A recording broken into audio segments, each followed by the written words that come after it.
nobody like introduce your podcast every time? So we used to always sometimes we would make the guests introduce the podcast. Sometimes I would do it. It turned into from winging it, I created a script by the third or fourth episode. Yeah. So that that kind of stuck. You know what I mean? It's we did something stupid until it stuck, and then it became a thing. You know.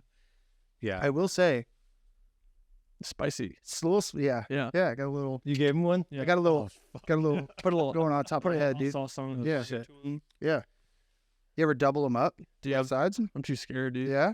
My face will blow up like a chipmunk. Yeah. You know? Oh, dude. Yeah. I feel like I need to preface that this isn't dip, just so everybody knows. I'm not out here. Bert Kreischer and Tom Segura, they have a podcast called The Two Bears, One Cave. Big fan. Dude, you got to watch the one where they do the nicotine pouches. Did they do a bunch of them or something? Yeah, they try different ones, and then there was one from Russia that's unregulated that they tried. I got a story. Yeah, yeah, dude. Start the introduction. Let's get, yeah, okay. Yeah, we'll just start. On I got sins. started. Yeah. What's up, guys? I'm Steve with Tats All Folks Podcast. With us, we have a very special guest, Mr. Bobby. Very handsome guest. Hey, Yeah. how's it going? Hi, Mr. Bobby. How you pronounce your last name? it's Menje. Menje. I would have fucked that up. Yeah, that's okay. Yeah, that's okay. I like you do it. Yeah. So, Yeah, you introduce yourself. There you go. Yeah. Hi, I'm Bobby, Bobbert, Karate. I don't know. Robert Menje. I'm here hanging out with Steve and my boy John here. Hello. And welcome to the Tats All Folks Podcast. It's like I've done this before. Bobby, the people want to know how good at karate are you? Dude. Oh, yeah. How many boards can you break with your head? I could probably break one with my head. No. I've been punched in the head a lot. Well, we actually brought a board today. Perfect. Yeah. I'm Yeah. ready. Do we really have one? Yeah, go grab the one outside. Go. No, you gotta go get it. Go get it. I could break it. No. But I'll try. No, yeah, go grab it. Yeah, Fuck yeah, dude. yeah, the one right Yeah, let's outside. go. Yeah, I'm gonna prove myself today. yeah. I hope it's a thick ass piece of wood too. Oh, just wait. You'll be able to. Oh you'll be yeah. able to break Oh it, yeah. probably. It's like a shingle. Oh yeah, for sure. Yeah, that'll do. Yeah, just don't bring it. Get it. Yeah, nope. Now, I don't know if you can see this, viewers, but it's a pretty thick board. Yeah, it's every bit of a 2x6. Oh yeah, he could totally. Yeah. Oh, dude, I can't even hold it with my left arm. All right, so we have to figure out some creative editing here, so Yeah. I can Yeah, there you go. now. Yeah. Yeah, I went too hard. So I'll get my jigsaw. It'll be like a perfect cut down perfect. the side of sheet. Yeah, I'm set up. And we're gonna give that broken board away to one lucky. Yeah, listener. one lucky guest. I might even sign it. You have to follow the podcast, and then we'll pick a name. Yeah, randomly. we'll pick a person. That'll be cool. Yeah. So, Cool. what's been up, dude? I want to start. I'm so used to being host, so if I do that, Just take it away. Stop dude. me. Go. Yeah. this is the most beautiful tattoo shop. This is great. Thank I fucking love what you did. There's certain shops that you see them on Instagram or whatever, and then you get a general gist of it. And I know you well enough, working with you before and stuff. The Zen, it's kicking. Starting to tell the truth. No, but it's nice to see your aesthetic as an individual, embodied in something. And then you see it on the internet and you're like, oh man, that looks cool. But then when you're there, you're like, dude, the depth of the shop, It just keeps going. that's the ticket. You should figure out a way to keep it going. I know. Actually, we probably could, because next to us, there's a 3,000 square foot warehouse that might one day open up, but we'll see. Dude, if we get enough money, just car club or something, Oh, yeah. chopper club. Yep. That'd be cool. Yeah, it'd be fun. Yeah. You need to put a face on that Yeah, thing. yeah. From SpongeBob. Sit-in guest Yeah. for when you guys just do an episode together. I'd probably just drill a big hole in the middle, put some lipstick or Yeah. Perfect. Yeah. Yeah. It's a mobile glory hole. Glory? Yeah. I thought I caught the tail end of that. Shit.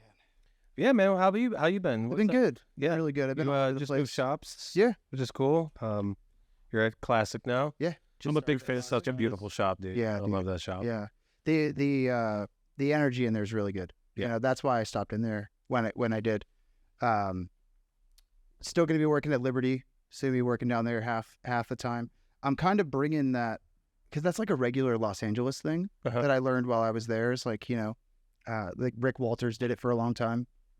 He was working at one shop, and then he was working at Shamrock as well. kind of bounce it. I believe it was Shamrock. Don't quote me on that. But yeah, I think I want to do that. I think it'll be fun. It'll be a lot more driving because I'm like in Sarasota, you know, but I think it'll be worth it. Yeah, I think, I mean, definitely got to keep it fresh for you, you know? Yeah. Like, and also, like, I thrive on being uncomfortable. That's why I started a podcast. It's why I'm here with you guys. Like, I just like being uncomfortable. That's why I like doing tattoo shows, you know? Speaking of fucking uncomfortable, this jacket, oh my God. Yeah. Not a good idea. Yeah. I don't know how long I'm going to have this hoodie on, but I only put this jacket on because you guys both had jackets on. Yeah. Yeah.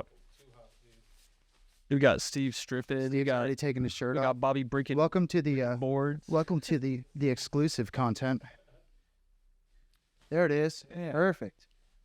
Dude, so what was it like tattooing in LA compared to tattooing in Florida? Like, how different is it? Dude, it's crazy because I went from like a really cushy, so I've always been like in really cushy spots up until I went there. So like my first shop had like the fucking fancy concrete floor and like the reception girl when you walk in, and like there was no interaction really with me until we were doing the tattoo. There was like a little bit, but not as much as I would like, you know? And then I went out there and I was working basically in the Cecil Hotel. You know what I mean? Like that's the block that I was on. So like that immediately showed me like that like getting there and tattooing there reminded me of like all the stories you'd hear from guys like, oh, like we used to like have to throw people out or like punch this guy in the face and blah, blah, blah. It was never that rowdy, you know? Like it was outside the shop was rowdy as hell, but inside the shop was like pretty, you know, toned down versus outside. But that was crazy. That's kind of like where I cut my teeth. Like that's where I really figured out that I wanted to do trad. I wanted to, you know, and Los Angeles makes you become a product, right? Like nowadays everybody's doing it now, right? Like you come out of your apprenticeship and you want to have a brand. It's like that bothers me. We could touch on that later, but that place makes you hone yourself down to a point so you can stand out in that way. If you blend in too hard, you get overlooked, you know? I like to kind of ride both sides of that line. You know, I don't want to be an innovator in tattooing. I want to do what I like, and what I like is the old stuff, but I like to do it my way, if that makes sense. So being out there in California kind of made me find both sides of that and ride that line. And then now I can bring that back here, you know? But I worked in both ends of that. So like I worked on Skid Row, and then I worked on Melrose, which if anybody's not familiar, like Google it. It's where all the fucking shops are. It's basically a step down from Rodeo Drive. You know what I mean? So I went from that to a private studio with my homies that was rowdy. And then back to Florida where like it's kind of like a middle ground, you know, like classic, like we were talking before, it's like both ends. Like Liberty's pretty rowdy. There's like motorcycles and there's you know, flash on the wall for you to pick. And then the other end is classic where it's like more refined, older dudes, more chill, more zen, you know, but you're still going to get a traditional tattoo in both of those spots. So do you have family in California? What brought you out there? So Emily, my fiance, and I met her. I had known her forever, right? Like through friends. I never physically knew her, but I knew of her. And we started talking one summer while she was here. Just never stopped talking. Oddly enough, it is probably embarrassing. I don't really care if it's in there or not. But like one of our first dates was like I was going to the London tattoo show. So I was like, hey, you trying to go to London? You know? Yeah. We were hardly together long enough to do something like that. But I was like, hey, you want to go? You know, it's $500 for me to fly her there. I was like, whatever, dude. Like she was in California. I was in Florida. I was like, we get to meet up in London, you know? It was nice. It was a pretty adventure. She got to see, she like already collected tattoos before I met her. So she was familiar with David. She had like a half sleeve from David Brule. She had some stick stuff from, I can't remember the dude's name in California, but she had good tattoos, you know? So she got to go to the best show, the London show, which is no longer in existence because I was like, hey, let's go. I bought your ticket. Like, get over here. Everything's already paid for. Yeah. You know? And that kind of solidified, like seeing how much she loved tattooing and had no aspirations to be a tattooer made me like her more, you know? And then, you know, pursuing her, I was like, finally like, you know, I can't do this whole like fly there for a week, fly home shit.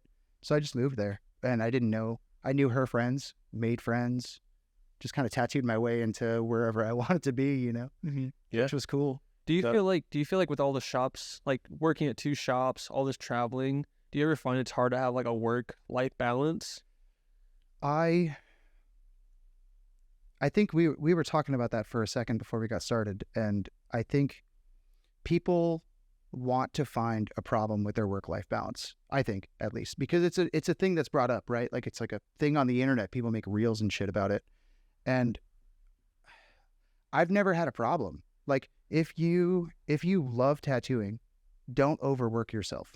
Don't overbook yourself. You know, like that. I feel like is something that people do immediately off the rip. You know, they get attention, they get booking requests, and then they try to pack everybody in a week. It's like, dude, spread them out. Do 2 of those tattoos a day instead of 4. Or, I mean, in your case, 1 of like, one. if I didn't tattoo, like if I could tattoo as fast as you, I'd fucking do it. Yeah. You know, but like doing 1 or so tattoos a day is fine if that's what it requires for you to be a good fiance or a good, you know, son or daughter or whatever you need to be outside of tattooing. I also think that a lot of people want to find a balance because they don't love tattooing enough. You know, like if you love tattooing, you'd be there. I just went to Classic with no appointments. I was there all day today. Made $0. Nobody walked in. Yeah. Because I didn't have anything, but I sat and I drew and I hung out. I bullshit. I got to meet Aaron finally. You know, I've only met Keller twice. So talking to Keller a little bit, which was nice.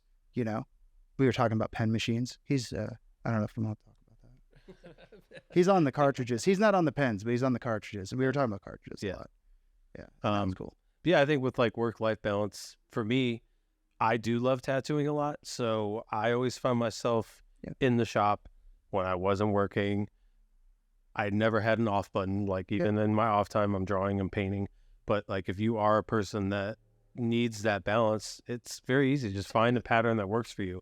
Like me, I stopped working weekends. That was a big one for me, where I only work Monday through Thursday. And in the beginning, it was a little tougher because like transitioning with clients, and you know, like most of them do want weekend days, but eventually it kind of like fizzled out to where I don't have an issue with it anymore, which now I can do everything I need to do with my son and wife on the weekends. And then if I want to pick up a weekend day, it's available. And those are highly sought after days. So it makes it easy to book them. And if you want to make a couple $100, she's like, hey, I'll work on Saturday. Exactly. Yeah. And I mean, she has weekend appointments. So I'm like, fuck it. I'll come in on Friday. If she's going to be here, may as well piss off and go to the shop, you know? And also when you have your space, like a lot of people are like early on, right? Like a lot of the consumption of information on Instagram and TikTok is like younger tattooers. It's like you don't have your own place. So like you're in someone else's space. So maybe the problem is that you're unhappy in the space that you're in. That's true. Yeah. So if like, and again, that's another big one is like, I was in my apprenticeship. I got to my 3-year mark of tattooing. I had no business moving to California. Like dude, we can go back. We could hop on Facebook and look at it. Like I wasn't ready for that, but I put myself there and I forced myself to get better. You know, I didn't know you. I didn't know Ariel. I had nobody to really look up to aside from Skylar, you know, and like obviously the other tattooers that I follow on Instagram. But if you're unhappy in your situation, the best bet is to leave, because leave on good terms. All like serious moment here. Do not burn bridges. You know, like burning bridges will eventually come back and bite you. You know, as big as the tattoo world is, it's so small, so small, dude. It's like, and news travels fast. Yeah, and like put yourself in positions, like leverage with yourself. You know, like if you want to learn how to do neotrad, come in here, get a tattoo, meet you guys, and come here and work. You know, get a guest spot. Yeah. Oh, I'm gonna plug a guest spot right now. Come guest spot. We have a guest station. First one's on us. From there on out, $60 a day. You know, come make your money. Hang out, have some fun. Yeah. And the shop is beautiful. I've said that once, but I'm saying it again. But yeah, dude, like people want to find a reason why it sucks sometimes. Like, and I don't want to be like alpha bro that's like, oh, you're the reason why your life sucks. It's like, no, dude, like if you hate working where you work, go work somewhere else. Yeah, just change it. There's no shortage of tattoo shops. Yeah. There's no shortage of clients. Well, not at all. Yeah. I mean, somebody will buy it, you know? I mean, there was some shops where like I went, got hired, worked there for like 2 days. I was like, no. Dude, I worked at HB Tattoo for 2 days. Yeah. And I was like, I wanted to work with Frank Bull. You know what I mean? Like, he learned from Mark Mahoney. Those are people that I look up to in tattooing. I was like, he gets tattooed by Chris Garver. Like, I leveraged myself to be around people that I liked. I got to the shop. I realized it was an hour and 20 minutes from, because LA is an hour from LA, you know, but that was in like fucking Huntington Beach. So I didn't realize the geography of where I was going. So I applied for a job that was way further away from me that I needed to be. I was there for 2 days, grabbed my shit, I bounced. But it was never like a bad thing. I was like, hey, this just doesn't work for me. They're like, cool, see you later. Yep. You know? Yeah. And I mean, if you're like in a toxic shop, like, don't stay. Yeah. You know, like by any means. There was one shop I worked at where it was agreed 50-50. They supply stuff. And I told them where I get my supplies from. That's fine. Okay, great. You know, and then I give them the order from Kingpin, and I come in the next day and it's all stuff from Cam. I'm like, dude, I'm not using these. I mean, I can, but like my quality of work isn't going to be there. That's what I asked for. Yeah. And he's like, well, then you're going to have to pay me back for the order. I'm like, I'm not doing that, dude. No. Like, no, we didn't. That's all we agreed upon. Yeah. He's like, well, then I'm going to cut your percentage down to 30% until it's paid off. That night, packed up my shit and left, dude. I'm not doing that, man. I was talking to Casey, and this will resonate well if anybody in California is listening, but the world of tattooing has changed, especially on the West. I can speak to the West Coast. Here, I think it's about the same in Florida. But in California, everybody went private, right? So everybody's appointment only. Everybody's private for the most part, right? There's still street shops, right? And rightfully so, they have their place. Yeah. But generally speaking, people are working privately. And it has changed the way that people view tattooing as an artist, right? They go, well, why would I give somebody 50% now? Yeah. If I'm bringing everything to the table, you know? And that just made a ripple with shop owners. It doesn't affect tattooing. That affects shop owners, especially, how do I say this without sounding like a dick? Like shop owners that don't deserve to own a tattoo shop. Like shop owners that don't tattoo, shop owners that are just taking advantage of other artists. Taking advantage of people. They're gone. For the money. Like, yeah, they don't exist anymore in California. Like the 5 or 6 shops that I would go to get tattooed at, every one of the owners tattoo. And if they don't tattoo, they've tattooed long enough to not have to tattoo anymore. You know what I'm getting at? I mean, I do see the trend with that where like more and more you see booth rent shops opening up, and like the private studio thing, and the percentage shops are slowly dwindling and disappearing. And I mean, I don't know if that's going to be, dude, I love percentage. Like, I don't know if that's going to be a good or bad thing. And it's hard to say. I like percentage because it gets rid of another bill, right? So like, I may have over leveraged myself, but I have a car payment now. I have all these things now. You know what I mean? And I don't want to worry about $400 or $600 a week. Yeah. Like I was paying, you know? And then when we went private in California, it was 8 of us or 9 of us splitting a spot, and we were paying like $300 a month. It's like, I do a tattoo and I paid for the whole month, you know? Yeah. And that's just where we ended up. And that's kind of where the world is now. But then you talk to people like Troy at Midtown, and like he's thriving because he treats his artists well. You know what I mean? He has stuff for them. He builds them machines. They all want to use coils. They're all happy. I think that's very, very important. Like in percentage shops, especially, is the way you treat your artists. Yeah. And like, you know, don't fuck them over. Don't work them till they're blue in the face. You know, like especially in like percentage shops, I think the work-life balance definitely needs to be more prominent. But yeah, I mean, it's just so, it's just hard to like decide on that, because for me, I like a booth rent shop. Between the two, but well, you bring a lot to the table. So like if you're somebody who doesn't have a following, right? Like for me, we'll just straight up rip me for a second. I have nobody in St. Pete. Like I could count on my hands how many clients I have in St. Pete. But so that's why when I approached them, I said, hey, I can't bring much to the table. I can bring XYZ. I can bring my tattoo machines and my abilities, but I'm going to be working hard to get people in the door. And at 33 years old, I'm starting over again, you know, to my benefit, right? Like we could say that it's to a benefit, but I'm I'm understanding of my situation. If you're and also I don't look at the internet and complain. Like I don't like look at my schedule and be like, oh, I'm so slow. Like, and then bitch about it on the internet. It's like, no, dude, it's slow. Like, let it be slow.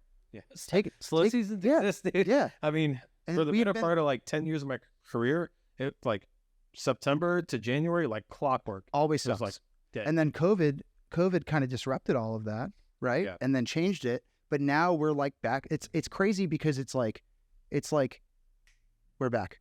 We're back to normal now. The world is back. You know, the world has changed, right? Things are different. I look at people a little differently now. Yeah. Wash your fucking hands. Right. But You filthy. yeah, filthy animal. Put some lotion on your tattoos. And we can touch on one of the things that one of your people wanted to hear is like promoting yourself. Like if I feel like I'm a homeowner that bought in the 80s for tattooing in California in 2019 because it was like everybody's on their phone. Everybody's looking at it. And you had no excuse to not put shit on the internet because you weren't doing shit. You know what I mean? If you were working through the rest of your clients, as soon as they were done, they were done. And then the doors were either closed or you went private because in California, we were shut down for real. We all got fired on the same day. It was January 14th. It was like the day after Friday the 13th. It was a Saturday. We all got fired on the same day. And it was like, we were like, what do you mean? Just put paper on the windows. Like, we'll backdoor it, you know? Yeah. But we didn't do any of that. It was like, nope, we're done. I'm following it by the book. I was like, you're wild. So California got shut down in January? I believe it was January. Don't hold me to that. It was a Friday the 13th. Okay. Yeah, I don't remember the date, but I do remember it was the day after a Friday the 13th. Okay. So we can go back on a calendar and figure Yeah. that out. But yeah, so then that's what forced us to open the private studio. We all just came together and we were like, well, this spot's $1,600 a month, and I was paying that asshole 55% or 50%, you know, whatever. I was like, why don't we go do that? It's like $400 each, you know? And then that's what started the snowball of like taking better pictures of my tattoos. Everybody's eyes are on their phones. Like everything is kind of there for the taking, but so many tattooers didn't take it. Yeah. They just let it be. You know, they were like, oh, it's slow, so I'll sit on my thumbs, or I'll play Fortnite, or I was playing Warzone. But like, Yeah. you know. But yeah, I mean, speaking with like promoting, like, Yeah, just it's free it's free. for the most part. Yeah, I mean, or do paid ads. Like Yep. I'm running them right now. Yep. You know, but at that time, see if you were smart and you were paying attention to the climate of the world and you were listening to Gary Vaynerchuk on the internet, Reels was paying you. So like, I would post a reel and I'd get $100 in like deposited into my account.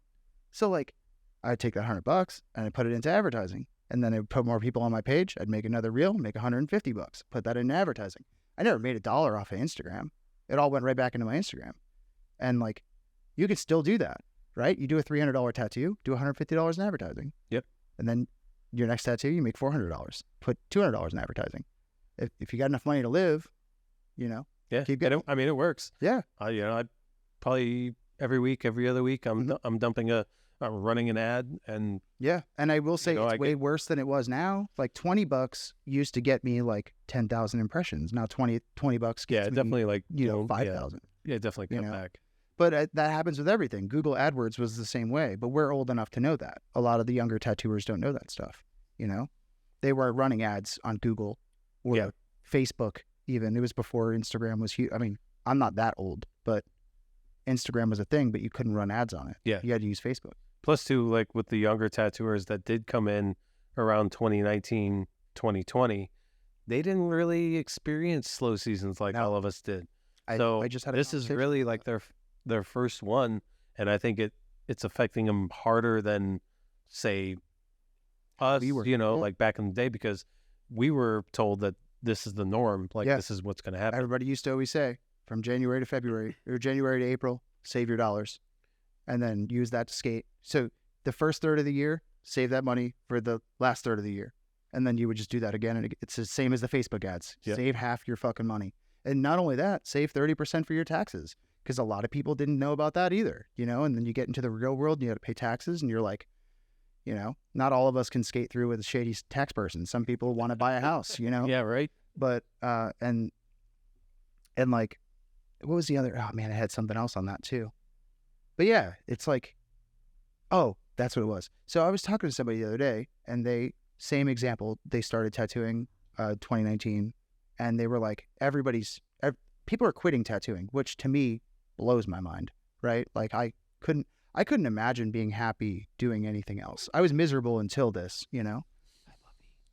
But I was miserable until I started tattooing. So then I couldn't imagine walking away from it. But then you see people like, I mean, I'm not going to say names, I'm not going to bash people on the internet, but like this one dude just like left. And it was somebody that I looked up to. And I was like, what the fuck? Are you just going to walk away? Like, if you're happy, be happy.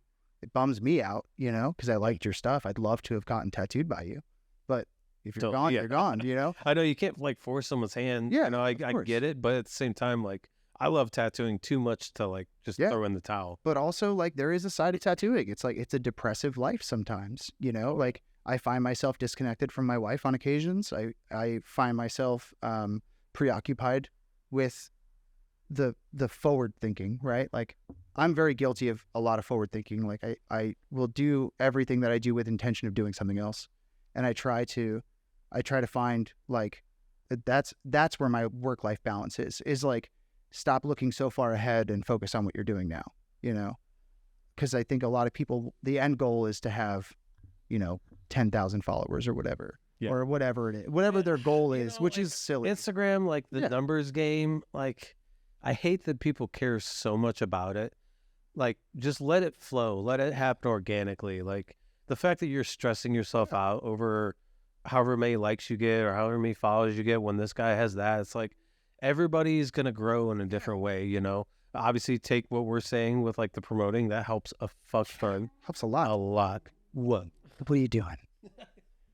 trying to pipe in? He's got something to say. Yeah.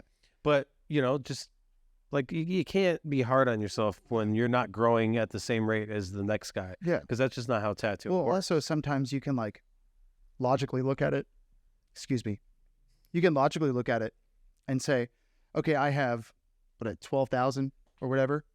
I get like 150 interactions on my post, right? Some other guy could have 1,000 people and get the same amount of interactions. Yep. It doesn't matter. Like, everybody's at 2%. It doesn't matter. If you hit, you hit. If you don't, you don't. And that's why I think it's important to put out content. Like, even if it's as silly as you doing a line drawing, like, I'm trying to lean into doing that more. It's like, hey, these designs are available and this is how I drew them. Or, you know, I won't do like the get ready with me videos. I don't like that stuff. Like, that's to each their own. Like, if that's what you do. If it works for you, it works for you, you know? If you're into it. But I don't care to be that personable. I care to be artistically inspiring if I can be. Or, you know, an outlet like this where I can voice my opinions, where I wouldn't hold my phone and do a video like this for my story, which I should, right? Like, if you think you have something to say it, because I didn't know you until I did the pod. Mm-hmm. You know, I put out information and now, you know, we're doing a collaboration together. Yep. It's like that's the kind of stuff that you need to do. It's wild how easy a free app can put you in front of people that you looked up to, i.e. me and Chaz, or i.e. me and Skylar, or, you know, all the people. I've made so many connections to that damn app. Like, insane. Like, my guest spots, my traveling, the conventions, all of it. I mean, it's definitely like took my career from here and brought it here with minimal effort. Yeah. So. And you still have to, like, there's still a layer of being a good person, right? Like, you still have to, you can't just be a shit bag. And, and like a bunch of people will like want to be your friend. So you still have to be a good dude or a good chick or whatever. Like, you got to be a nice person. But if you don't offer yourself the opportunity to learn, then you're never going to learn. So like asking, it's wild because like I started and like Instagram was a thing, you could message people, but it was like in the infancy of Instagram. And I would like message tattooers and be like, hey, what color is that? And like, I didn't know that if they would respond or not, or I would ask Seth Safari a machine building question because my rear spring broke and my mentor didn't know how to fix machines. He's like, just mail it to him. I'm like, no, dude, like Lucky sells the stuff. Why can't I fix it? You know, I used to build my own cars. That's one thing we've connected on is like, I know how to build shit, you know, like, so I would reach out and then I would get a response and I was like, fuck, like they are humans, you know, like these people that I'm reaching towards are able to pass down information. And now that I don't think I'm there personally, I don't think that I'm like somebody to aspire to or to look up to. But if somebody asks me a question, I reach down and not even, reaching down sounds bad, but like I reach out and I say, yeah, here, this, and this. You know, like when we were talking about the Numas and I wanted to use a pen, you were like, you need to do this, and this, and this. Yeah, I've had a ton of people and you just reach out over that. Yeah. And like I saw it because on Instagram you were sponsored by Numa, and I was like, oh, cool. Like if Steve uses it, his tats rip. Like I may as well try it. You know. Yeah. And you were open with the information. You know. I just think people still hold tattooing pretty close to the chest sometimes, and I think you should, to an extent. You shouldn't be giving it away for attention. You know, you shouldn't give away that information for free just to get likes and interaction. I think you should give it away when somebody asks for it. Yeah. Gatekeep Bob is on the loose, but that's kind of how I feel. I don't think it's for everyone, right? Tattooing has become for everyone because of the internet. And I think if you are somebody who wants to learn more, asking the questions is what will help you. You know, I struggle a lot with composition still to this day, and I'll send my drawings to people and be like, hey, what do you think about this? This might suck. What do you think? And I have the wherewithal to know when to ask, or the acceptance to know when I do something that's sucky, you know, humility, I guess. Yeah. Yeah. Yeah. I'm getting too deep on it, but that's okay. That's just how I am. You know, that's just how I feel. People are there to answer the questions. Just don't live with like the what if. It's not going to hurt to ask the questions. Yeah.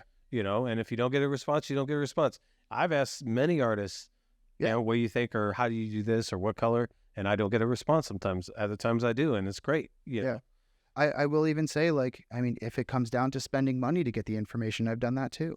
You know, I wanted to learn how to build coil machines. I started on rotaries because my mentor didn't know how to use coil. Well, knew how to use coils, but just wasn't no longer using them. Yeah. You know, and I went to Kingpin's Customer Appreciation Day, and that was a nice day for me because I learned how to build a liner and a shader. Granted, we assembled them. We didn't build them, but we assembled machines, and that was more information than I had at the time. But then that gave me the vernacular to be able to go and ask questions to like Joel or like Seth or these other people that like I knew that built machines. Now I'm not talking like an idiot. Now I know what I'm talking about, but I don't understand it completely. You know, that's the shit that I love. That's my favorite part about tattooing. Yeah. I think. Again, I'm not going to use names, but I knew a cat in California who like would purposefully give bad information to an apprentice. And His own apprentice? his own apprentice. Didn't you have that happen to you too? I did have gatekeeping, yeah. Yeah. It's like, but, and I'm like, and I tell him something, and he'd be like, "No, dude." And I'm like, "Wait, what do you mean? Like, what do you mean no? Like, that's just how it's done. That's just what you're supposed to be doing, you know?" And I was blown away because I was like, if I make someone better, I made tattooing better. I did what It's so weird, yeah, dude. like, Like, why would you're like handing the craft down to this person and teaching them. Like, that doesn't make any fucking sense to me. Like, you know what's wild? Before I started tattooing, I was in automotive repair, and I would paint cars. That's kind of what I went to school for when I was younger. I did it in high school, and then a year after high school, I got my degree.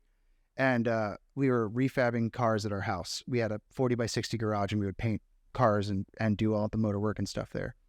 And one of my dad's friends did upholstery, and he was talking about how upholstery is like a dying craft. Like doing upholstery work is dying. Right. And like one that's even more dead is like doing sales for boat sales. It's like somebody has to teach you how to do that, right? Like, I mean, I'm sure you could figure it out, but it's easier to learn from one of the old guys, or like sign painting, for example, like Jeff. Yeah. Like learning those things in an industry where it's dying, where tattooing is not dying. Tattooing is growing nonstop, exponentially outwards. But the information is all there for you to take. If you wanted to be a sign painter, there's not, I mean, I don't know shit about sign painting, but I don't imagine there being a lot of people to go reach out to learn a bunch about it. You know? I've met two in my career, Jeff and then another guy down south. I know Jeff and Ace, and that's it. And then there's like a sign shop that's by my house, which I want to peek at, see what's up in there. They might do vinyl signs though, I'm not sure. Okay. I hope they're doing real stuff. But either way, like there's a lot for you to have in tattooing because it's all there for you to take. And people don't capitalize on that aspect of it. I don't think, I hope that tattooing gets to that point one day where there's not a trillion people doing it and it becomes something a little bit more important and something less fly by night. Yeah. And I think in and of itself, tattooing will weed that out on its own. Just like you said, like people are quitting. People are leaving nonstop. Yeah, so yeah. And it's not a sustainable life. It's hard. Yeah. For a lot of people, it's not something that you can do. Like you can't do this when you're 70. I mean, maybe you can. Like there are people that do it. But like there's no retire. Like the one thing that was ingrained in my brain was that there's no retirement in tattooing. You tattoo till you're dead, and that's it. Like sometimes your death is a little earlier than it should be, but you keep tattooing. Your retirement plan is opening your own shop. Yeah. Or investing that, investing your money correctly. Yeah. A lot of people, and like that's something I can't help you about. I'm a mattress money kind of guy. Yeah. But I mean, I save my dollars under my mattress. It's not growing, but the attempt is there. The attempt is there. I'm at least saving some cash, Yeah. That's sweet, man. Yeah. Yeah. How has the podcast been? Sorry, I feel like I just rambled. No, it's okay. Am I rambling on you guys? No, we love it. Okay, cool. This is good? Yeah. Okay. I run out of things to talk about, so I just love meeting all these people that I've like admired from afar, like getting to see them in person and like pick their brain. It's like definitely my favorite part. Just like really good networking way. But man, I hope I have exceeded your expectations, or at least met them. I hope I wasn't overbearing at the Tampa show too. Well, dude, that's what like really like drew me to you, because I met you and you were immediately so nice. You invited me to come on your podcast, just doing your podcast at the time, and I was like, he wants to be on his fucking podcast, the podcast I listen to. He's so fucking cool. Yeah. Speaking of which, if you're listening, I'm thinking about it. It's on the table. It's in the cards. It may or may not happen, but I'm thinking about unretiring the podcast and doing that again. You should. It's just a lot of work. I mean, dude, I was going to answer the question. Yeah. It is so much fucking harder than I thought it was going to be. Yeah. I mean, if it was just audio, bro, easy, cakewalk. Like, but video how stuff. far can you get with the video, man? What's discouraging too, dude? My favorite thing about the podcast was like starting over from having 0 followers. Yeah, was the best. It was so sick because I had 0 expectations. I was like, I'm gonna put this shit out there. Maybe people will listen to it. Maybe people won't. And then it got like 100 plays on YouTube, and I was like, fuck yeah. You're also like one of the first guys to make their own podcast. Like I feel like that wasn't even really a thing that I saw. Yeah. Until you came out with yours. I was inspired by Andrew Stortz and Randy Randerson. Were like the 2 people that I saw doing it. Yeah. And what I wanted to do, which I'm going to do, is kind of meld that together. Like Andrew's very informative and he has a lot of information and he talks with the correct people. And then Randy is just unhinged and telling crazy stories. So like Nick and I were kind of Andrew and Randy, you know what I mean? Similar, yeah. Which worked really well, Yeah. But it's a lot of work, dude. And especially like now that it's like slowed down a little bit, it's actually kind of it's like enticing, and I do a lot more traveling, so I can do a lot more like, hey, if you want to travel, you want to learn how to do this stuff, I can show you. Yeah. You're the one who has to do all the work. I'm already doing it, Yeah, I think for me with the podcast, I'm still learning and figuring it out. Like this, obviously episode 2, but like, I just don't want to like, I think I put too much thought into it. Yes. And I think that once I can dial that back, this podcast is going to be so much better and so much more fun and easier and less stressful, I mean, I was up till fucking 3 a.m. still editing that damn. And you had the tattoo, dude. Yeah. And I had the tattoo, and I'm doing another podcast, and I got 2 episodes I got to work on, which, I mean, it has gotten easier once I figured it out, but man. And I'm just hanging out with Steve. Having Steve is off to you and everybody else that does a podcast because, wow, I was not expecting. And then you're like promoting your tattoos, and you're promoting your podcast, and you're editing your podcast, and I mean, I was saying to Nick, I was like, man, it'd be so nice if I was so rich that I could just sit down, bullshit, hand these SD cards to somebody, and then get it back in 3 days. Yeah. I think that'd be cool. If I had enough listeners, or like if you had enough listeners, like that's the goal, right? Like make it big enough where you don't have to do all the work. But I think it's humbling to do all the work again. especially for like people like you that have tattooed forever. It's like, hey, now you have a new project that's going to suck your life away, just like tattooing did, you know? Yeah, you're like, fuck, forgot what kind of gnarly wild animal Adobe is. Shit, it's like, dude, Premiere makes zero sense. It doesn't make any sense. I don't understand the zooming, like the little. We're not going to go into that. It's like Photoshop on crack, dude. I don't right? even. I tried to add text one time. You know what pisses me off is when I'm at my computer and then I'm like on my phone Googling shit to figure out what I'm doing on my computer because I have my computer like maxed out. Yeah. You know, it's like if I open Google Chrome right now, this podcast is kaputs, dude. We're done.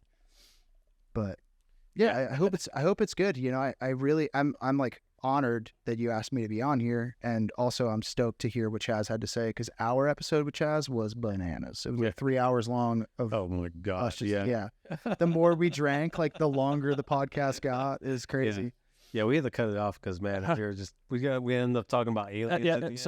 We did like an hour and a half, and then after the podcast, we talked about like aliens and dimensions and the government for like another hour. I wish, man, because for you listening, we actually recorded Chaz twice.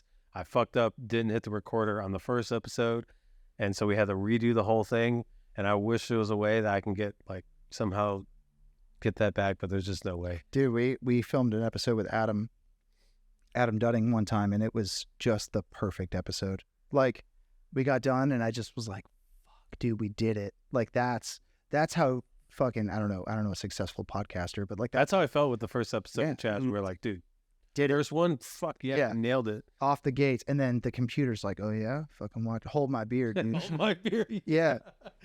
No, for us, Chaz was sitting right where you are. Yeah. He's like, wouldn't it be funny if like that just wasn't recording the whole time? And I looked down at my recorder and the little red light wasn't on. I was like, dude, my heart sank. That is some Chaz shit, dude. You know, that's some shit that would happen to him. And he wasn't up from that seat for more than a second before he said, I'm like, man, I couldn't have had this moment for 5 minutes. Yeah.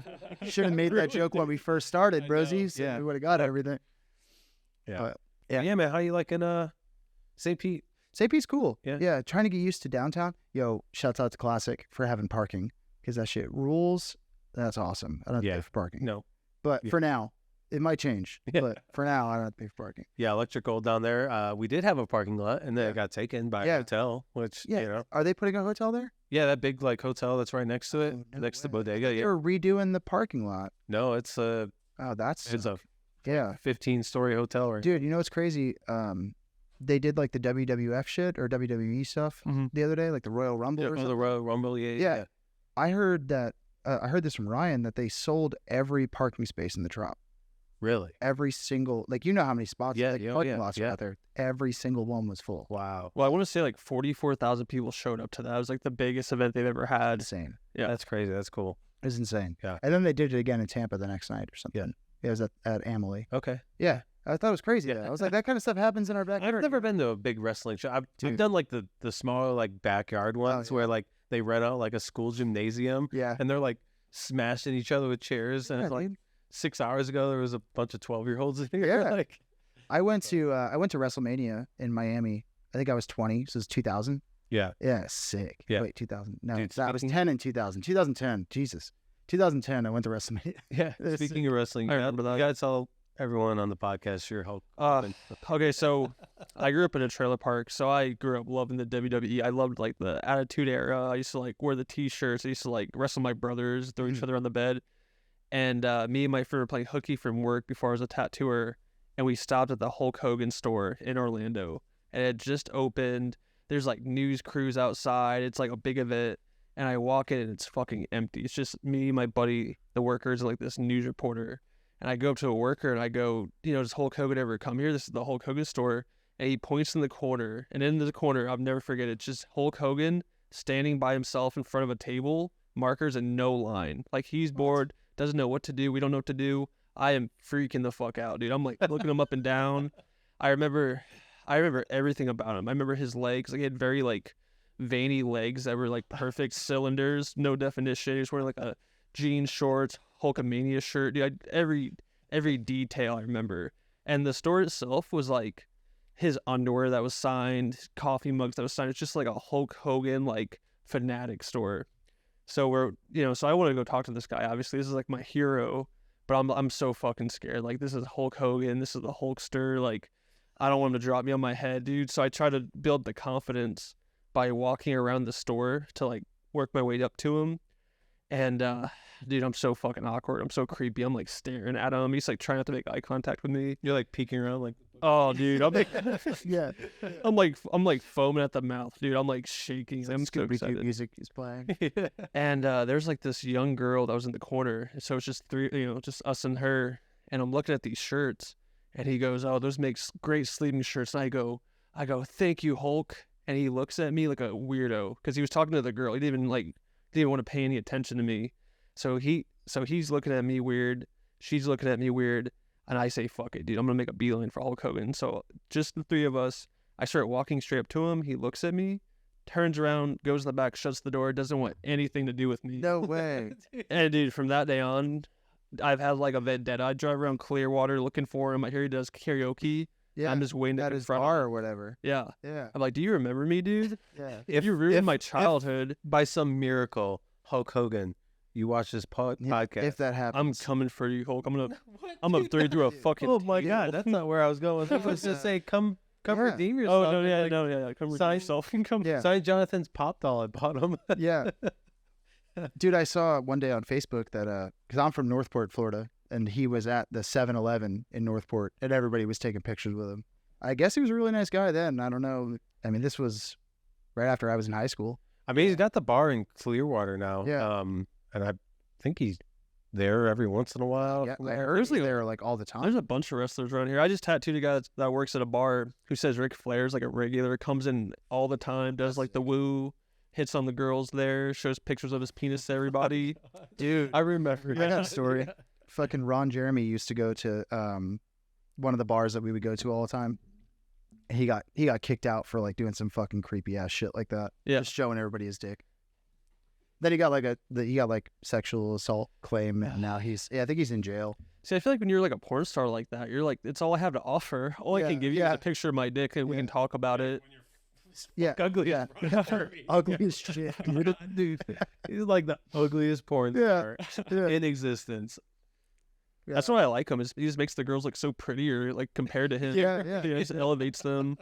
Yeah, 4 turns to a 10 real quick. Yeah, no, I would forgive Hulk Hogan if he came back on the podcast. No, if he actually he has to come on. I wouldn't hold any hate. That would be like that'd be insane. A pivotal moment in my career. Yeah, is if Hulk Hogan came in here. I just want to arm wrestle him. I think Randy Savage lives down in Sarasota too. Is he still alive? Macho Man is he? I don't know. I can Google. Maybe his ghost is still there. I'm gonna Google that. There was some. I think it's Randy Savage, or maybe it is Ric Flair. Dude, they're all here. Yeah, they're all in Florida. I don't know why they all picked Florida, but they did. I saw that Cody Martin. No, he died in 2011. Randy Savage. Oh my God. Yeah, R.I.P. Well, I saw that Cody Martin tattooed a diva that lives in the area. Really? And then she got a toy made in her image with his tattoos on the toy, which I think is like the coolest fucking thing. Really? Yeah, that's like that's really cool. He should have trademarked that shit, like those NBA dudes. Yeah. I mean, Dave Bautista's here too. He actually owns a shop. Oh, he actually owns a tattoo shop in Tampa, right? Yeah. So funny story. I used to work in Tampa before I came here, and the way it works, it's like Bautista's the business partner, but it's also run by a tattoo artist.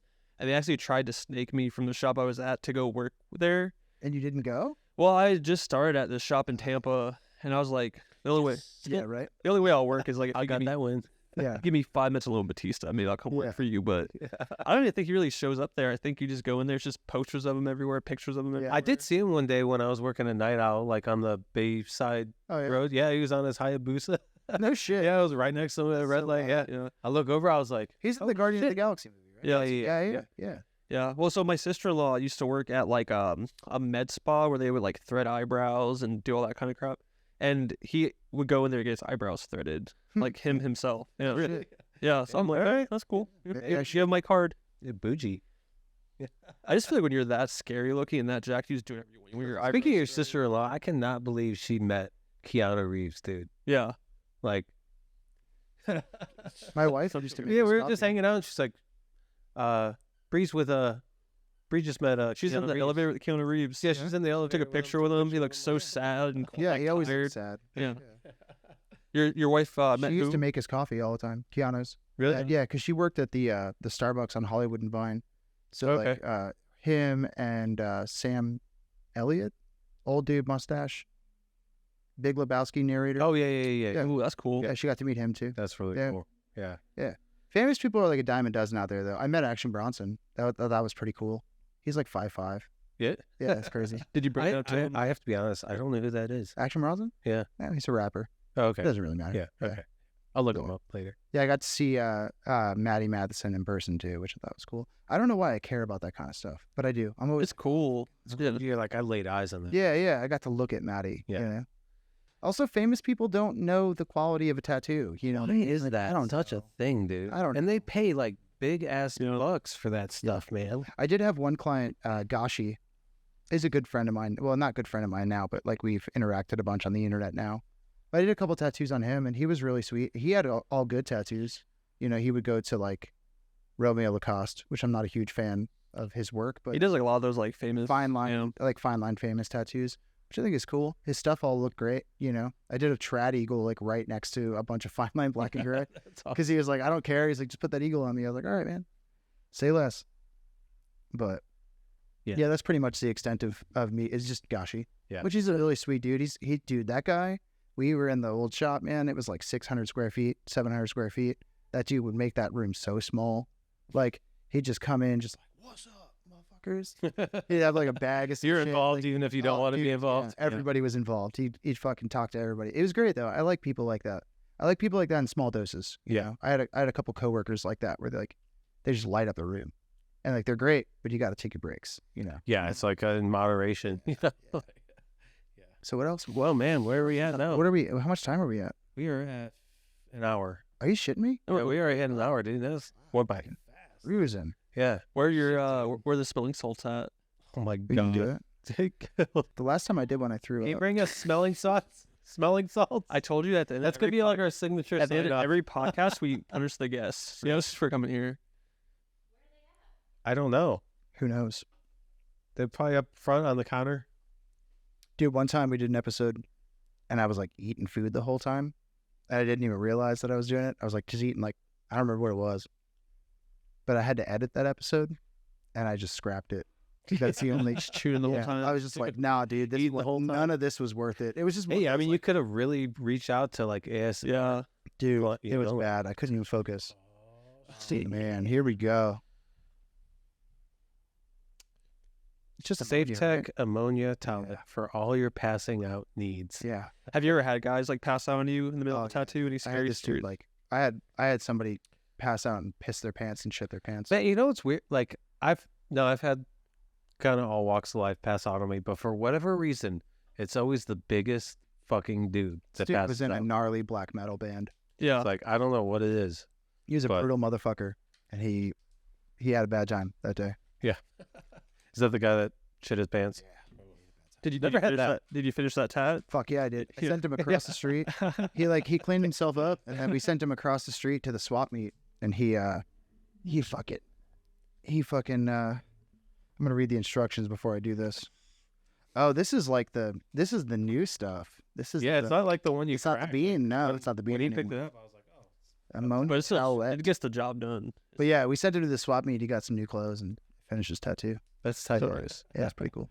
I mean, that's a trooper. That's a Yeah, he did. yeah for him to not like. I bet he gave you a big tip at the end too. He's like, No, "There's I my don't big think I got shot." tipped. No. He was like, "There's your tip." Yeah, sir." yeah. A On lot of the people pay floor, me for bitch. this. Yeah. All right, So, are we gonna So- do it? let's just do it Are we gonna do it? All right, on the let's do it. count of three because it's strong. Good. Fuck it. It's gonna take me longer than that to figure out how to open this fucking thing. I don't want the little notch on the side. I haven't done this in a long All right. time. Ready? Yeah, you go first. Go. Can you make me go first? Yeah, go. You're gonna do it though? Yeah, I'll do it. So bad. It's so bad, dude. It'll get you. Man, I feel like I'm underwater. Oof. I went back for a second one and I don't know why. I kind of like that. It kind yeah, I It's kind of like kind it. of like smelling your ear cheese. I don't know. Oh no. Hey, keep going back for a second. I had to bring a squirt ball to work to spray Steve every time I catch him smelling his ear cheese because you Yeah. just do it all day long. Yeah, all day. Oh man, that is rough. Oh God. Not as bad as the first one. I feel like I think because I did it like one more time a week ago, and the shock factor is gone. We'll send you home with a pack, a little goodie bag full of smelling salts. Shit, this has been fun. Yeah. Oh, it's been a great time. And I was very happy to have Bobby here because we're actually playing a collaboration tattoo. Oh yeah, Wanna yeah. talk about that. Oh yeah, fucking Yeah. Dude, so I don't know how it started. Yeah, I've heard that. It started at the convention when I fell in love with Bobby immediately. Dude, I just heard that voice in person. It was so silky smooth in my ear. But we're actually doing a collaboration tattoo, his traditional style with my Art Nouveau style, and we want to give it away to somebody. Did you ever? You don't have a client for it yet? We haven't posted for it yet. This is the first time we've talked about it. Yeah. You gotta give it away. I think we're gonna give it away. We're just gonna give it away. Yeah. Man. I think it'll be fun. Yeah. Yeah. I kind of went like Wabori-ish. It's not very trad, right? It's kind of trad. It's kind of trad. He showed me like the trad. mock-up. It's like it's kind of moderately It's really trad. fucking cool. I just wanted to do something. Whoever's gonna get this one, Yo, you're fucking lucky. The rope though, I made a brush on Procreate, dude. I made my own brush, the little fucking double line boy, dude. I'm progressing. Yeah. Yeah. Yeah. Yeah. I won't paint flash on there. That's the only rule. You know what's weird? I have never done a collab. Ever. Really? Yeah. Not You one. just do one? No, never done one. I tried to do one with Skylar. Yeah. We like posted it and no. Oh, that's not what I like- saw. I saw yeah. that you guys were gonna do one. Yeah, we're gonna do one. Yeah, but yeah, never. That's a never happened. Yeah. Well, that was the idea with giving it away, because it's like it's hard to find those like collectors like that. Whereas like with ours, we get to design it exactly how we want, place it where we want. We don't have to like deal with all the bullshit of finding someone, changing it, moving it.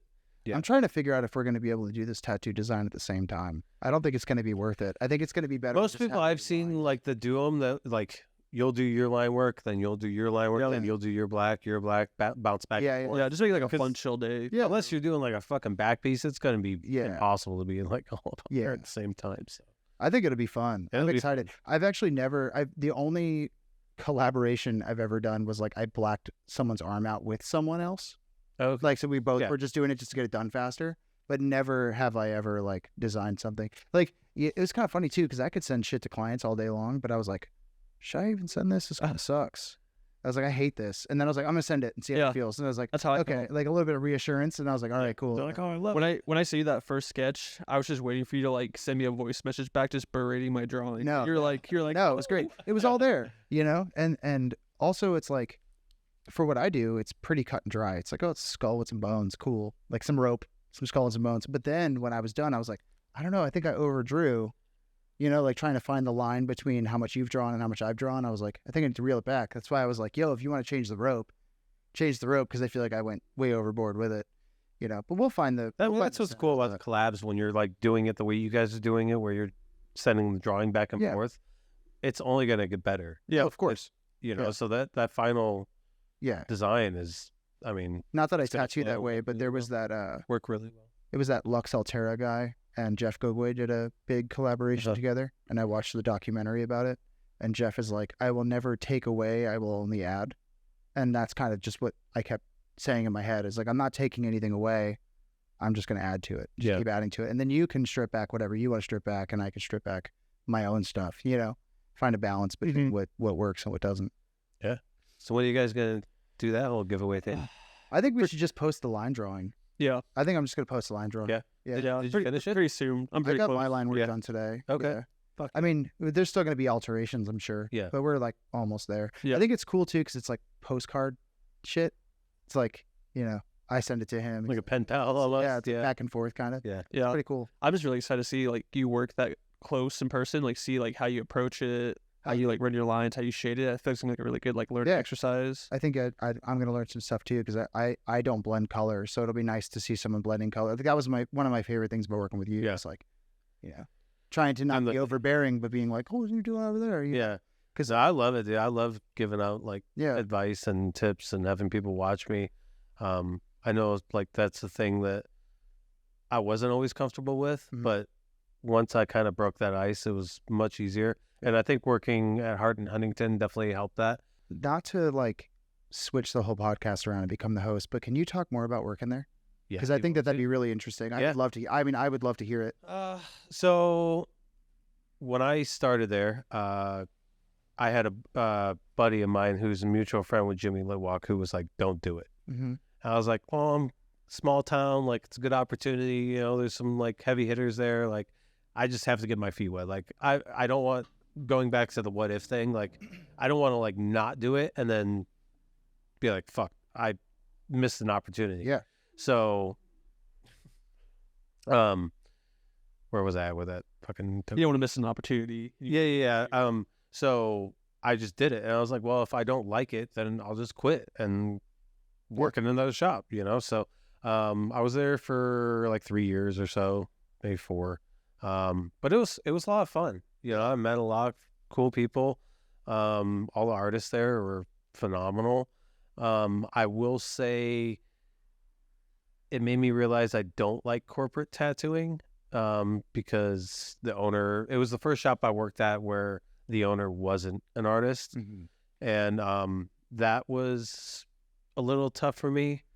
I worked through it because obviously the people and the artists I worked with were nice. So it made me enjoy going to work.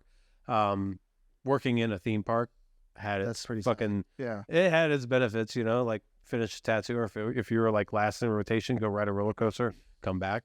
Yeah. It was like, and you get into the parks for free. Like it definitely had its benefits. Yeah. And I think it definitely helped my career for sure. But yeah, I definitely didn't like the corporate aspect of it at all. Yeah. Do you think that's where you got your speed from? I was gonna just let me touch on it. So that was another thing I didn't really like about the shop, is you didn't really have a say so in like what you did, and the stations were all rotating. So there was twice as many artists as there were stations. Mm-hmm. So, and most of us all worked from out of town, so you bring your stuff in and your little rolling Stanley, unload it, tattoo, load it back up, go home. You know, if you're there from 12 to 10, you're tattooing from 12 to 10. Yeah. So if the clients were there, you were doing it. Yeah. And I think that helped a lot with my speed, just in and out. Yeah. With so many clients. I mean, there were some days where I was doing 5-6 clients a day. Tattoos. And there was like one guy I worked with, Nate. I mean, he was super fast, and he would do like a black and gray sleeve here to here, and then still have time and do another tattoo in the same day. Really? Yeah. And he wasn't the only one. There was a few other artists there that, you know, they would do these full day bangers that most artists would be like, all right, I'm going home. Yeah. But no, you still have 3 hours left on your shift. So here's a few walk-ins too. Which is something a lot of tattooers don't know what it's like. No. You know, a lot of people don't know how to work like that. Yeah. You know? And I mean, not having a say so, like obviously if you're like, you're like, no, I'm kind of got to do it. You know, doing the tiger lilies, dude. I mean, you definitely, time. You know, you got your laps in working at that shop for sure. So regret it at all. I think it was definitely a beneficial thing for my career, and like my adaptability with styles and speed and all that kind of stuff. Yeah. What was your favorite roller coaster at the park? Ooh, definitely the Mummy. The Mummy? The Mummy. I got stuck on that ride once. It's a Mummy. Did you really? Yeah. Damn. Yeah, we got stuck on it. We got stuck at the spot where the fire came out. Oh, yeah. Was the fire still going? Yeah. Oh, my God. Yeah, I did it like 3 times. Dude, I think I talked about that on the pod, actually. My favorite thing about working there was you could go, because there was this place called the Backlot where you go, and it's like a employee-only restaurant in the backside of Universal. Was it still super expensive? No, it was fucking dirt cheap. It was like high school cafeteria prices, yeah.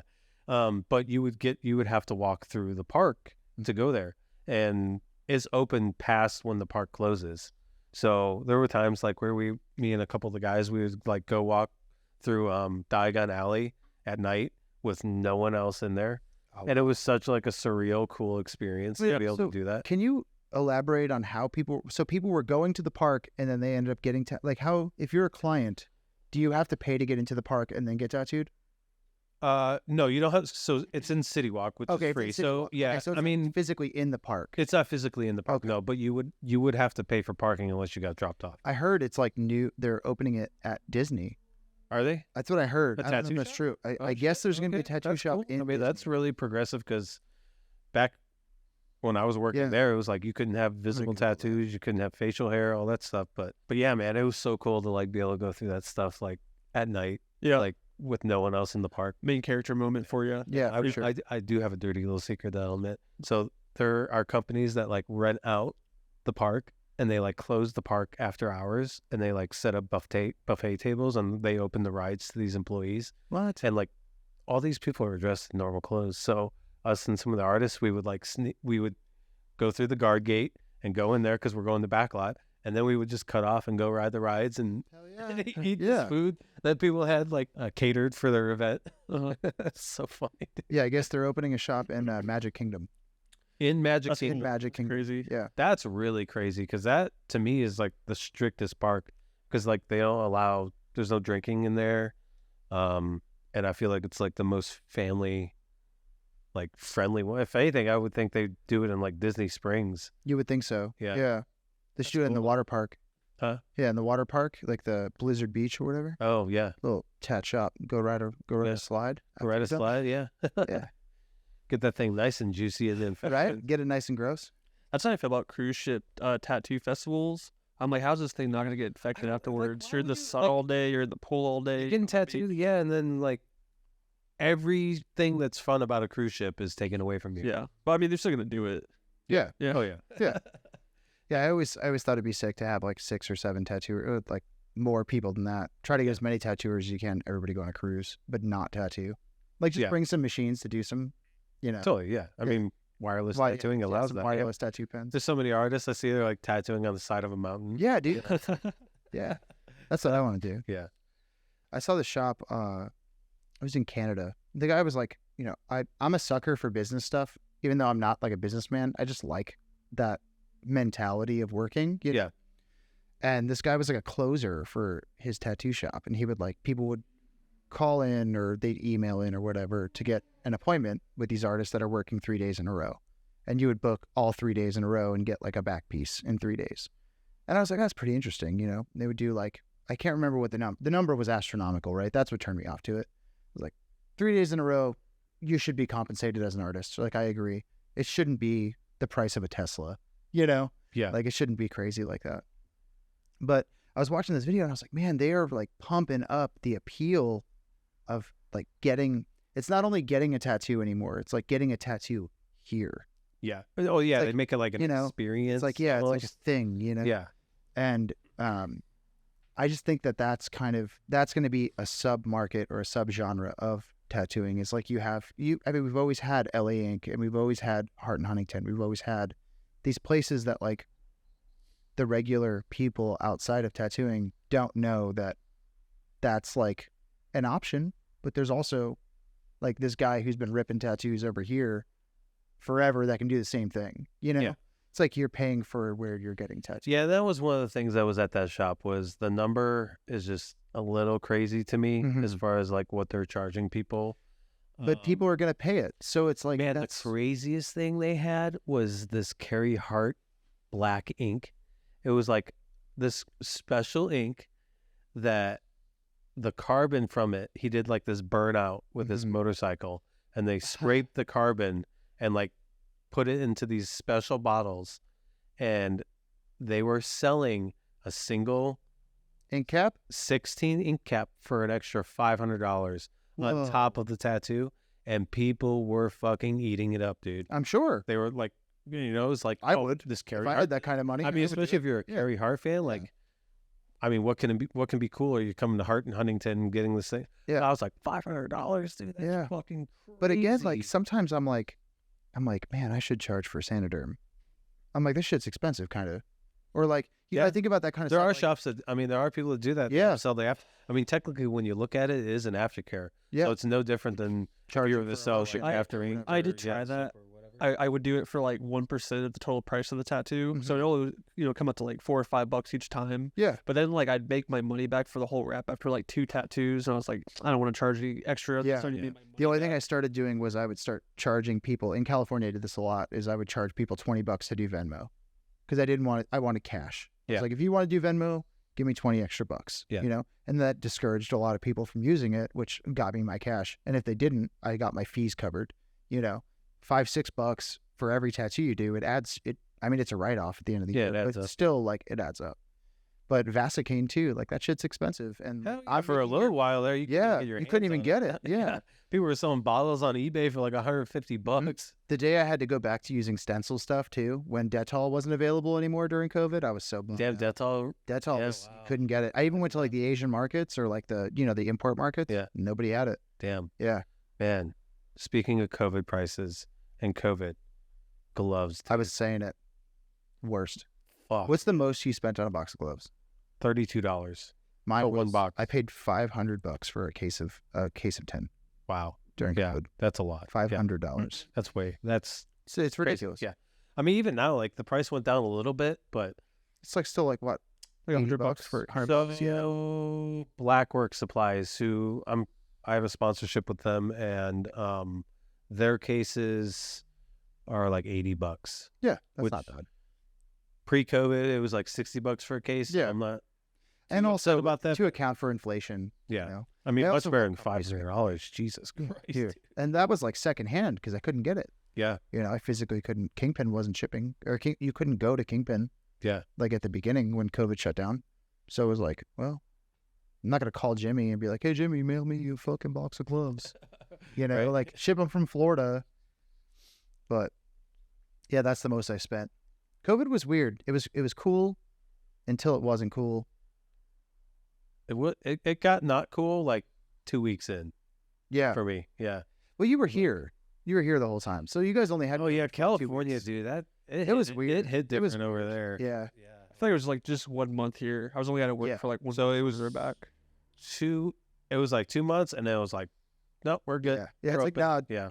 Uncle. And then it DeSantis was like said up to like discretion of businesses, like Yeah. with the mandate. I mean, I never had a That was problem. the I just point. wore a mask. I didn't really care about wearing a mask while I was tattooing. I used to, the old shop that I worked at before COVID supplied masks. I mean, I would wear them every day, you know, Yeah. because like you're dealing with travelers. So people are on airplanes. They're like, you know, interacting. They're going to theme parks. They're going to do all this gross shit. I'm like, I don't want to get sick. You know, I'll wear a Yeah. mask, you know? Man, I tell you, with like COVID and people and like gloves and masks, like being tattoo artists and knowing proper PPE and all like cross contamination. Holy shit! A lot of you don't know. Like, Dude, watch a video. Uh, Watch a damn video. I never got 'cause, like, sick, man. I never No, I got- mean like Yeah. people like would wear their gloves, go in their Oh, purse, yeah, touch the thing, touch this, pull their mask Dude. down, take it off, hang their mask up in their car. It's like, well, then yeah. it's like, The first time completely I was at the pointless. store and people were wearing gloves, because I was like, I don't give a shit. I'll touch everything and then just use hand sanitizer. yeah, just whatever. Wash, yeah. Wash my hands. But I saw this lady like grabbing stuff and like sniffing things, grabbing her phone, and I was like, all right, I can't go outside anymore. I started sending my wife to the store. I was like, I can't. Like, Man, the one that did it for me was I went to the beach in Clearwater. yeah. And there was a group of people that were swimming, not just like in the water, like Going physically underwater. going under while wearing A face cover. not even like a huck like fishing one. It was like the cloth No paper way. one. Yeah, Yeah. yeah, wait. Wow. Yeah, Yeah, That that's one was a- that one that's was a a hard little- one to wrap my head around. Yeah. But you know, Yeah, it I've was a weird time. yeah, I've been wearing a condom since 2019. And I haven't taken Yeah. it off. Just wear it at all times. Never know what's gonna happen. I'm gonna need to take that up for Yeah, the collect yeah. tattoo, Bobby. Yeah, yeah. Is that Bobby Ferrari? Yeah, that's Bobby. That's Bobby Ferrari coming out, dude. Yeah. No, but yeah, dude, that was cool. I think that was like such a time to tattoo into, because everybody had expendable money, which was crazy to me. I was like, why are people spending money right now? The world is ending. You know, Yeah, especially like, being in California. No one's been Like, working for 6 months. Why yeah, are you spending How, money on where are tattoos? you getting this money? And I was just doing like, dude, I was just doing like $200, $250 flash, and like 6 a day, 5, 6 a day. And shit, dude, once we got the green light to open back up, it was like So busy. floodgates. Dude. Yeah. Yeah. Everyone was slammed. Yeah, I think if you're a tattooer and you're slow right now, just remember how much money we made for you to be slow right now. Yeah. We made it all. There's It gets none left. better. No, it's gonna get better. It gets all better, jokes. I All jokes aside, it's gonna be like I've been through February- many slow seasons. It Yeah. it picks up February, dies back down around August, Mhm. and I feel like we're going back into the norm of things. What's your month that you take off? Do you take a month off? What's your No. go-to trip month if you're gonna go somewhere? Usually every February, February? because it's mine and my wife's birthday Nice. and our wedding anniversary. Mhm. So we usually do like a ski trip, Nice. like take a week and Yeah. go. I always do a somewhere, week have in some fun. August. I don't Week in know why. August, Yeah. yeah. It's like the hottest month Yeah. of the year too. Yeah. Let's Yeah, go. boys- yeah, I go somewhere cold, Yeah. colder, I guess. yeah. But And then usually we'll go somewhere out of state Yeah. with my son over the summer for like a summer vacation. yeah, summer vacation stuff. That's Yeah. good. What about you? You do anything? Yeah. No, I just usually stay at home all day, every day of the year. Well, you're going to Boston soon. Yeah, so we're actually going to Boston, like next week or the week after. Nice. Yeah, I'm pretty excited about that. Yeah, he's like, there. he's like, you got any like advice where I should go and like what things I should eat and stuff? I'm like, yeah, you should go get a fucking lobster roll and also go get New England clam chowder. I'm like, and he's yeah. he's like, I don't like either of those. I'm like, well, Well, and then don't go to Boston. and then I was like, all right, well, there's this fucking bomb ass ramen place that you have to try. He's like, I haven't had any ramen that's blown my socks off yet. That's just 2 things, man. Dude, you should go I like it. That's all I got though. Those are like the 3 Go to places that I like. We're going to Wahlburgers. New Wahlburgers, yeah, there you go. Yeah. But no, those like the 3 like my top 3 places I went to. I was like, dude, you have to go. And he's like, Well, dude, I've seen you eat, Steve. I've seen you like pick the vegetables out of your food. I've seen you like move stuff around. I don't even know why I asked you for food recommendations, dude. It's like, hey, ask the guy who doesn't really like food. Yeah. Food he should eat. it's exactly right. Yeah, I'm getting better though. Yeah. Yeah, I think I saw you eat like some vegetables in like your little frozen curry package. I don't have to ask for rice paper on my sushi anymore. I can eat the seaweed. I'm so proud of you, Steve. Growing up. Yeah. I can house some sushi, dude. Man. I love sushi. The thing I found out recently that Sam's Club carries sushi, and they carry lots of sushi for like not a lot of money. Not a lot of money, dude. And it's so good. Yeah. I used to buy it at Costco. Okay. We haven't done it yet. I watched a TikTok video, but we used to buy the pre-made sushi at Publix all the time. Yeah. Which, if you're not from Florida, you don't know what Publix is. Yeah, it's pub subs. Yeah. Sushi Wednesdays. Wednesdays. Brown rice sushi if you're feeling wild. But dude, Costco, you can just buy like the slab of fucking sushi meat. Just cut up your own sashimi. Oh, you cut it up like dude. That is actually what I did during COVID. I got into making sushi. Oh, nice. And I probably made like 100 rolls. But then as soon as I ran out of the special rice you have to use, I never made another roll my whole life. You know, I just like got it all out of my system, made all my coworkers eat my sushi, and then just never did it again. I want to buy one of those fancy like Japanese rice cookers because I have like the shitty like $20 Walmart one. That's what we got. Yeah. I don't have it anymore, but I did have an Instapot. That thing made rice really fucking. I have an Instapot. Maybe I'll just use it. Try it. Yeah, I'll give that a shot. Yeah. And it's quick too. Yeah. Like super quick. Yeah. Like I love 5 minutes. podcasts. And now we're talking about Instapots. I know. Yeah. I like came out the gate swinging, giving people fucking work advice, and now I'm like, I want to learn. We ended the last podcast with Chaz like that, you know? Yeah. It's like just going in on aliens. What do you think about aliens, Bobby? Do you feel like there's aliens here? Oh, dude, you'd be crazy to think that there's not. Yeah. I don't think they're among us. I don't think so? I'm not like a. Do you think they're like interplanetary? I think they're interplanetary. Yeah. Or I don't know. Like what is it, like the whole stoned ape theory or whatever? Or have you heard that? No. Oh, like apes ate mushrooms to get smarter. Yeah. And expanded their language or whatever. That I think like a lot of people attest to like our knowledge to like outer worldly beings. It's like, no, dude, we're just smart monkeys, man. Yeah. You know? But I think that the pyramids were definitely built by aliens. Dude, so the thing about the pyramids, I forget the terminology that was used, but there was a podcast I watched recently on like using frequencies and magnetism. Heard about that. And like how if you have the right frequency, it makes whatever it is like levitate and significantly lighter. Was that the one where they were talking about the people that were praying to like an obelisk? And they would like walk in a circle, and then it created like an energy, like an actual measurable energy. I don't remember if that was it. It was only a snippet of this podcast. I watched that. I watched this whole bit about that. It was, I forget where in the Middle East it was, but it was over there, and they would like pray to a certain thing, like a rock, or it was like some type of rock. And with them like praying at the amplitude they were praying, they were able to measure the energy change, which is pretty wild. That's pretty crazy. Yeah. This is it's totally plausible when you actually like look at it from the scientific side of things. Where like if you were to do this on a smaller scale, like he was saying, like a brick, and you put it on a glass table and you bring up the frequency, that brick is going to float across that table. Really? Yeah, that's pretty crazy. Yeah. But then how did they figure the frequency out? I don't know. Yeah, see, like that's where the. Yeah, I didn't really dig that deep into it, but.